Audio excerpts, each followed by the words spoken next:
আমাদের এখন ঐক্যবদ্ধ হওয়ার সময়, আন্দোলনের সময়। আপনারা বারবার দেখেছেন এই বিএনপিকে নিয়ে অনেক ষড়যন্ত্র হয়েছে, সেই ষড়যন্ত্র এখনো শেষ হয়নি। আগামীতে ফেব্রুয়ারি মাসে জাতীয় সংসদ নির্বাচন হবে, এই নির্বাচন বিষয়টি কেন্দ্র করে এখনো ষড়যন্ত্র চলছে। কাজে আমি এই বিজয় র্যালিতে আমার বিএনপি নেতৃবৃন্দ কর্মীদের বলতে চাই, এই ইতিহাস থেকে শিক্ষা নিয়ে আমাদের সেই ষড়যন্ত্রকে মোকাবিলা করতে হবে।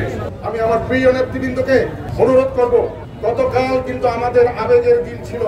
এই জুলাই সনদের কারণে বা জুলাই যে কালকে সনদের উপর ভিত্তি করে যে সরকার যে সমস্ত কথাগুলো ঘোষণা করেছেন, এতে আমরা আবেগের অধ্যায় শেষ করেছি। এখন কিন্তু আবেগ নিয়ে চলতে পারবো না। আজকে আজকে গভর্নমেন্ট আগামী 12 ফেব্রুয়ারির মধ্যে নির্বাচনের ঘোষণা দিয়েছেন। সাধুবাদ জানাই, কিন্তু সেই সাথে সাথে সংখ্যা করছে। কিন্তু এর আগে আপনি ডিসেম্বরে নির্বাচন বলেছেন, আবার পুরো নির্বাচন বলেছেন। তখন ওই সকল এনসিপির কিছু নেতারা আপনাকে চাপ দেয়, আপনি আপনার নীতিতে থাকতে পারেন না।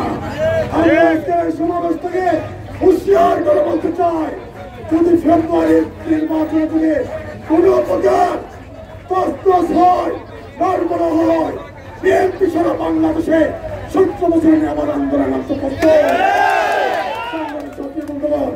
আজকে এই সভা থেকে বলতে চাই, আমাদের আশেপাশে কিছু প্রশাসনের অফিস রয়েছে, জেলা প্রশাসন অফিস রয়েছে, জেলা পরিষদ রয়েছে, আঞ্চলিক পরিষদ রয়েছে।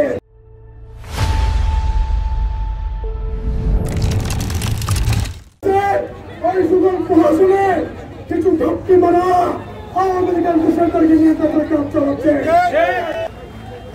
1971 সালে শহীদ রাষ্ট্রপতি জিয়াউর রহমান 26শে মার্চ স্বাধীনতার ঘোষণার মাধ্যমে 9 মাস যুদ্ধ করে 30 লক্ষ শহীদ, 2 লক্ষ বাবনের ইজ্জতের বিনিময়ে এদেশকে স্বাধীন করেছিল। এই স্বাধীনতা আক্রান্ত করে হাসিনা, এই স্বাধীনতা মানুষের স্বাধীনতা, বাক স্বাধীনতা সহ সকল স্বাধীনতা এই হাসিনা ছিনিয়ে নিয়েছিল। প্রিয় নেতৃবৃন্দ, আমাদের নেতা ভারপ্রাপ্ত চেয়ারম্যান তারেক রহমান এই 16 বছর দীর্ঘ বছর সংগ্রাম করে এই দেশকে নতুন ভাবে স্বাধীন করেছে, এদেশের স্বাধীনতাকে এই জনগণের মাঝে ফিরিয়ে দিয়েছে। আজকের এই সমাবেশ থেকে ঘোষণা করতে চাই, আমাদের ভারপ্রাপ্ত চেয়ারম্যান এই দেশের মানুষকে যে স্বপ্ন দেখাচ্ছেন, যে গণতন্ত্রের জন্য, মানুষের অধিকার বাস্তবায়নের জন্য, ভোটের অধিকার নিশ্চিত করার জন্য, স্বাধীনতার সার্বভৌমত্ব নিশ্চিত করার জন্য যে স্বপ্ন দেখাচ্ছেন, ওই স্বপ্ন বাস্তবায়নের জন্য রাঙামাটি জেলা বিএনপি তার অঙ্গ সংগঠন সহ সকলকে আমরা রাজপথে থেকে তা বাস্তবায়ন করব।